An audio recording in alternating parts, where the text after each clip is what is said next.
शेतकरी बांधवांनो, अखेर पीक विमा योजनेबाबत आता सर्वात मोठी आनंदाची बातमी समोर आलेली आहे आणि राज्यातील लाखो शेतकरी आता खुश होणार आहेत. कारण बघा, अनेक दिवसांपासून शेतकरी एकच प्रश्न विचारत होते की आम्हाला पीक विम्याचे पैसे कधी मिळणार. सरकारने मदत जाहीर केली, पण अजून खात्यावर पैसे का आले नाहीत. काही शेतकरी तर रोज बँकेत जाऊन चौकशी करत होते, काही शेतकरी CSC सेंटरवर जाऊन माहिती घेत होते, तर काही शेतकरी मोबाईलवर मेसेज तपासत होते, पण खात्यावर पैसे आलेले दिसत नव्हते. पण आता अखेर मोठा निर्णय झालेला आहे आणि आता शेतकऱ्यांच्या खात्यावरती थेट DBTच्या माध्यमातून पैसे जमा होणार आहेत. होय बघा शेतकरी मित्रांनो, आता तुम्हाला जास्त काळजी किंवा चिंता करत बसण्याची गरज पडणार नाही.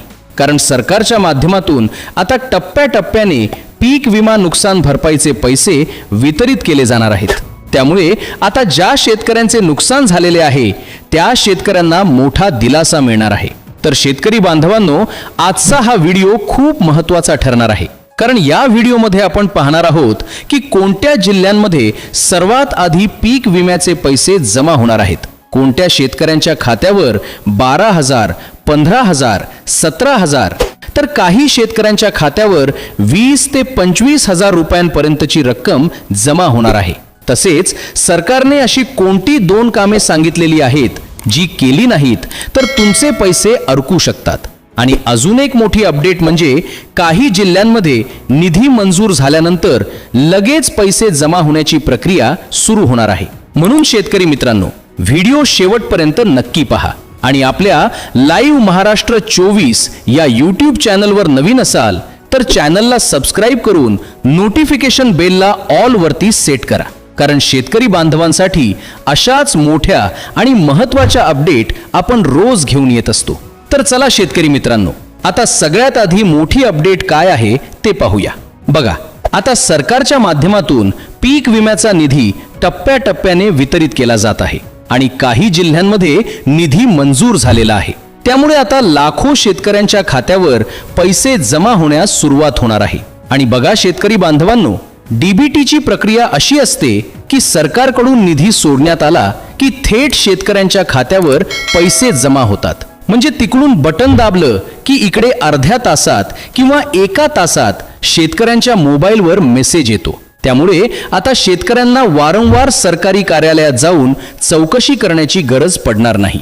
आता बघा, काही शेतकरी म्हणत होते की आम्हाला 17,000 रुपये मिळणार होते पण अजून आले नाहीत. काही शेतकरी म्हणत होते की आमच्या गावात अजून यादी आलेली नाही. तर काही शेतकरी विचारत होते की नेमके कोणत्या तारखेपासून पैसे जमा होणार आहेत. तर बघा, आता सरकारने मोठी प्रक्रिया सुरू केलेली आहे आणि आता टप्प्याटप्प्याने पैसे जमा होणार आहेत. पण बघा शेतकरी मित्रांनो, प्रत्येक शेतकऱ्याला एकसारखी रक्कम मिळणार नाहीये. काही शेतकऱ्यांच्या खात्यावर 12,000 रुपये जमा होणार आहेत, काहींना 15,000 रुपये मिळणार आहेत, काहींना 17,000 रुपये जमा होणार आहेत. तर काही भागांमध्ये जास्त नुकसान झालेल्या शेतकऱ्यांच्या खात्यावर 20 ते 25,000 रुपयांपर्यंतची मदत जमा होणार आहे.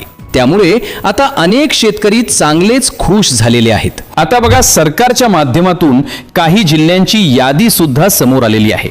ज्या जिल्ह्यांमध्ये निधी मंजूर झालेला आहे त्या जिल्ह्यांमध्ये आता सर्वात आधी पैसे जमा होणार आहेत. त्यामुळे जर तुमच्या जिल्ह्याचं नाव या यादीमध्ये असेल तर तुमच्या खात्यावर सुद्धा पैसे जमा होऊ शकतात. सर्वात आधी अहिल्यादेवी नगर जिल्ह्याचं नाव समोर आलेलं आहे. या जिल्ह्यातील अनेक तालुक्यांसाठी मोठा निधी मंजूर झालेला आहे. त्यामध्ये पाथर्डी तालुका, राहता तालुका, राहुरी तालुका, शेवगाव तालुका आणि श्रीरामपूर तालुका या भागांमध्ये मोठ्या प्रमाणात निधी वितरित केला जाणार आहे. बघा, पाथर्डी तालुक्यातील शेतकरी आता खुश झालेले आहेत कारण या भागासाठी मोठा निधी मंजूर झालेला आहे. त्यानंतर राहता तालुक्यातील शेतकऱ्यांच्या खात्यावर सुद्धा मोठी रक्कम जमा होणार आहे. राहुरी तालुक्यातील शेतकऱ्यांसाठी सुद्धा दिलासा देणारी बातमी आलेली आहे. शेवगाव तालुक्यातील शेतकऱ्यांना सुद्धा मोठा लाभ मिळणार आहे आणि श्रीरामपूर तालुक्यातील शेतकरी सुद्धा आता मोठ्या प्रतीक्षेत आहेत. आणि बघा शेतकरी मित्रांनो, फक्त अहिल्यादेवी नगर जिल्हाच नाही तर नांदेड जिल्हा, बीड जिल्हा, सोलापूर जिल्हा, नाशिक जिल्हा, आणि परभणी जिल्ह्यातील शेतकऱ्यांसाठी सुद्धा मोठी अपडेट आलेली आहे. विशेष म्हणजे सोयाबीन उत्पादक शेतकऱ्यांसाठी मोठ्या प्रमाणात निधी मंजूर झालेला आहे. त्यामुळे त्या शेतकऱ्यांच्या खात्यावर मोठी रक्कम जमा होणार आहे. बघा, आता काही शेतकरी म्हणत आहेत की आमच्या गावात अजून पैसे आलेले नाहीत, तर काही शेतकरी म्हणत आहेत की आमच्या शेजारच्या गावात काही लोकांच्या खात्यावर पैसे जमा झालेले आहेत. तर बघा शेतकरी बांधवांनो, ही प्रक्रिया टप्प्याटप्प्यानं सुरू असते. त्यामुळे काही भागांमध्ये आधी पैसे येतात आणि काही भागांमध्ये नंतर पैसे जमा होतात. आता बघा, इथेच सर्वात महत्त्वाची गोष्ट समोर येते, कारण सरकारनं 2 कामं पूर्ण करण्याबाबत स्पष्ट सांगितले आहे. जर ही 2 कामं पूर्ण नसतील तर तुमचे पैसे अडकू शकतात. त्यामुळे आता ही माहिती काळजीपूर्वक ऐका. पहिलं महत्त्वाचं काम म्हणजे ई-KYC. जर तुमची ई-KYC बाकी असेल तर ती लगेच पूर्ण करून घ्या, कारण अनेक वेळा ई-KYC पूर्ण नसल्यामुळे पैसे खात्यावर जमा होत नाहीत.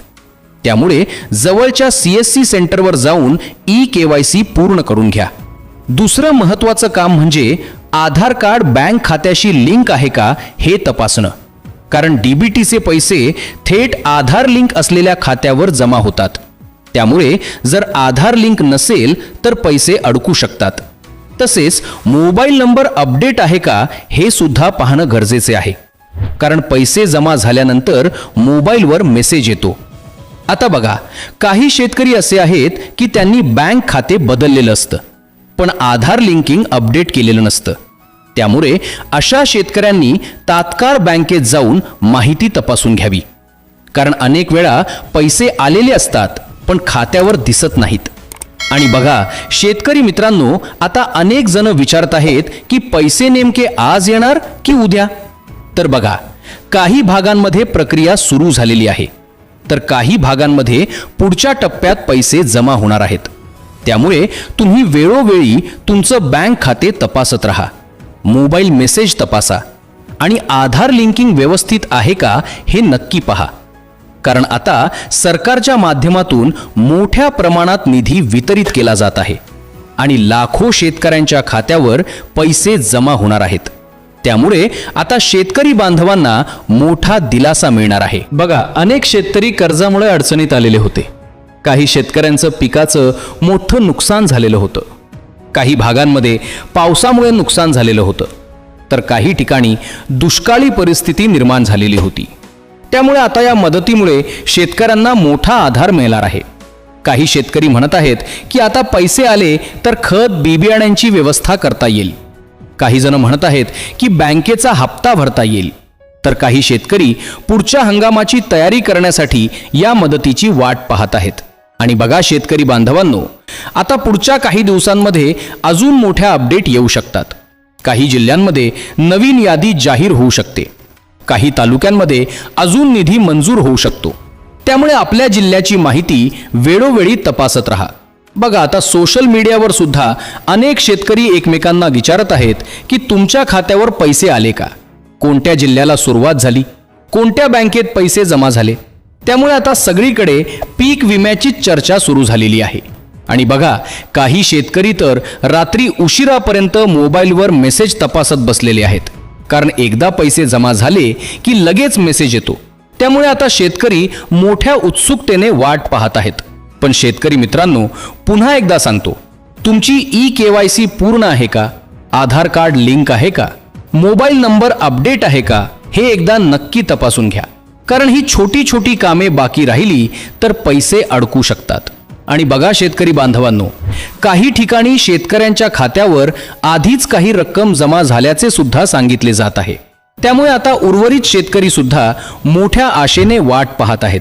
तर शेतकरी मित्रांनो, आता पुढच्या काही दिवसांमध्ये कोणत्या जिल्ह्यांना किती निधी मिळणार, कोणत्या तालुक्यांमध्ये पैसे जमा होणार आणि कोणत्या शेतकऱ्यांच्या खात्यावर किती रक्कम जमा होणार याबाबत अजून मोठ्या अपडेट येणार आहेत. त्यामुळे आपल्या लाईव्ह महाराष्ट्र 24 या चॅनल सोबत जोडलेले रहा, कारण शेतकरी बांधवांसाठी पीक विमा, अनुदान, नुकसान भरपाई, कर्जमाफी आणि सर्व सरकारी योजनांच्या मोठ्या अपडेट आपण सर्वात आधी घेऊन येत असतो. म्हणून आपल्या लाईव्ह महाराष्ट्र 24 या यूट्यूब चॅनलला आत्ताच सबस्क्राईब करा, व्हिडिओला लाईक करा आणि ही माहिती इतर शेतकरी बांधवांपर्यंत नक्की शेअर करा, जेणेकरून त्यांना सुद्धा ही महत्त्वाची माहिती मिळेल. धन्यवाद.